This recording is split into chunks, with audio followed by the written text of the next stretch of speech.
I wanted to do a video on Jezebel, as I've noticed that some of the videos that I see on her do not often depict her as an historical figure. Because of this, they make claims about the Bible having misogynistic values because of the way she was depicted. I find this view crazy, as she killed the prophets of her day and made the Northern Kingdom turn to idolatry.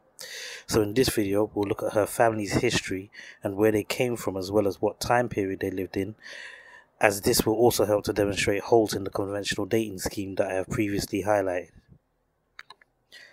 Let's start with her name. The Phoenicians would have spelled it Yed Zain Bieth Lamad, which gives the meaning Virgin of Baal. But as we were seen previously with the distortion in Ishbaal's name, an Alap or Aleph was added to her name to give the new meaning Whore of Baal. I'll just read the first account of her in the Bible in 1 Kings chapter 16 verses 29 to 31. And in the 38th year of Asa, king of Judah, began Ahab, the son of Omri, to reign over Israel. And Ahab, the son of Omri, reigned over Israel in Samaria 22 years. And Ahab, the son of Omri, did evil in the sight of the Lord above all that were before him. And it came to pass, as if it had been a light thing for him to walk in the sins of Jeroboam the son of Nebat, that he took to wife Jezebel, the daughter of Ethbaal, king of the Zidonians, and went and served Baal and worshipped him. So the 38th year of Asa would place year 1 of Ahab circa 873 BC. Now conventional dating would place this in the Iron Age 2 period. But as you know, I believe Egyptian dating needs to be revised so that the end of the Bronze Age would come down 300 years, which would in turn place Jezebel in the Iron Age 1 period. So the date for when she would have reigned would remain the same, but the time period that we would look for her in history would now be Iron Age 1. In this verse, we also had mention of her father's name, which was of course refers to King Ithobal or Ithobal I, who was the founder of the house of Ithobal. Josephus cites Menander of Ephesus, stating that he was a priest of Astarte that killed King Phelus to gain control of Phoenicia. King Phelus was the last of the dynasty of 4 brothers to rule Phoenicia. Their dynasty began in 920 BC. Before them, Abdastatus ruled from 929 to 921 BC, and before him, Baal-Ezer III ruled from 946 to 930 BC. Then we get to Hiram, who ruled from 980 to 947 BC. This Hiram was contemporary of David and Solomon. I'll just show that in 1 Kings chapter 5 verses 1 to 6. And Hiram, king of Tyre, sent his servants unto Solomon, for he had heard that they had anointed him king in the room of his father, for Hiram was ever a lover of David. And Solomon sent to Hiram, saying, Thou knowest how that David my father could not build an house unto the name of the Lord his God for the walls which were about him on every side, until the Lord put them under the soles of his feet. But now the Lord my God hath given me rest on every side, so that there is neither adversary nor evil occurrent. And behold, I purpose to build a house unto the name of the Lord my God. And the Lord spake unto David my father, saying, Thy son, whom I will set upon thy throne in thy room, he shall build a house unto my name. Now therefore command thou that they hew me cedar trees out of Lebanon, and my servant shall be with thy servants, and unto thee will I give hire for thy servants according to all that thou shalt appoint. For thou knowest that there is not among us any that can skill to hew timber like unto the Sidonians. Solomon began to reign circa 970 BC, so this would have been when he and Hiram would have been in contact. I wanted to highlight Hiram specifically because conventional dating will place the reign of Solomon in the Iron Age 1 period, but we can use archaeological evidence that we have for Hiram to cast doubt on this. In 1923, Pierre Montet discovered the Hiram sarcophagus. The dating of this sarcophagus is highly contested, with C. Garbini dating it far back as the 13th century BC, with the lowest dates placing it in the 10th century BC when Hiram actually lived. The reason Garbini would give it a date in the 13th century BC is because of the late Bronze Age items found in the tomb. If you've already seen my videos on Egyptian history, you would understand why scholars have a 300-year discrepancy in their dating.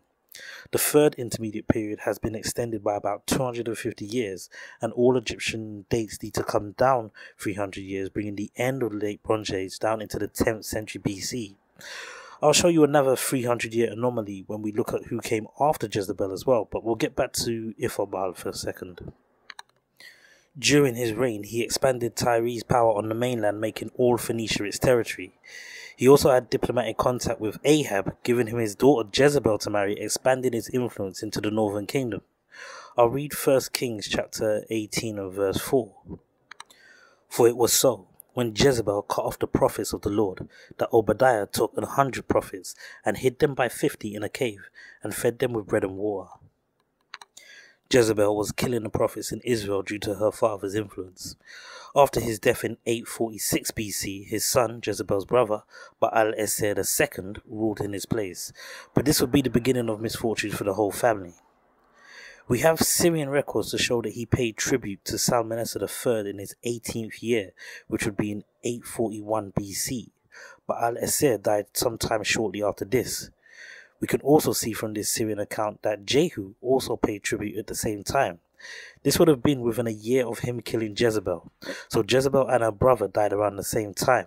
I'll just read 2 Kings chapter 9 verses 29 to 33. And in the 11th year of Joram, the son of Ahab, began Ahaziah to reign over Judah. And when Jehu was come to Israel, Jezebel heard of it, and she painted her face and tied her head, and looked out a window. And as Jehu entered in at the gate, she said, Had Zimri peace, who slew his master? And he lifted up his face to the window, and said, Who is on my side? Who? And there looked out to him 2 or 3 eunuchs. And he said, Throw her down. So they threw her down, and some of her blood was sprinkled on the wall, and on the horses, and he trode her underfoot. This wasn't the end of Jezebel's influence in Israel. As we read in that verse, Ahaziah had just begun to rule in Judah. This was important as his mother, Athaliah, was of the house of Omri. Some have even speculated she was the daughter of Jezebel. I doubt this myself, as I believe she was an Israelite, as I pointed out in my Daughters of Zion video, but she was most probably raised by Jezebel and introduced idolatry into the southern kingdom. She herself would rule in Judah for 6 years before Jehoiada killed her. I'll read 2 Kings chapter 11 verses 18 to 20. And all the people of the land went into the house of Baal and brake it down. His altars and his images brake they into pieces thoroughly, and slew Matan, the priest of Baal, before the altars. And the priests had appointed officers over the house of the Lord. And he took the rulers over hundreds, and the captains, and the guard, and all the people of the land, and they brought down the king from the house of the Lord, and came by the way of the gate of the guards to the king's house, and he sat on the throne of the kings. And all the people of the land rejoiced, and the city was in quiet, and they slew Athaliah with the sword beside the king's house. Now let's look at the rest of Jezebel's family tree. Baal-Esser II, her brother, gave birth to Matan I, who reigned between 840 and 832 BC. I'm not sure if he is the Matan that died with Athaliah in the verse we just read. There's a 4-year discrepancy with the dates, and it may just have been a popular name amongst the Phoenicians. Matan was the father of Pygmalion and Dido. It's Dido, the grandniece of Jezebel, that I want to focus on. She was born in 839 BC in Tyre, but fled from her brother in the 7th year of his reign in 825 BC. She would then go on to found Carthage in 814 BC. I'm bringing all of this up because Dido is mentioned in Virgil's poem, the Aeneid. This poem is about a love affair between Aeneas and Dido, which results in him leaving to rebuild his nation after being defeated in the Trojan War. While there is a lot to suggest that this story is fiction and that Aeneas and Dido never knew each other personally, Virgil does nothing to explain the 300-year gap between the Trojan War and the birth of Carthage. He doesn't try to explain this anomaly because there wasn't one.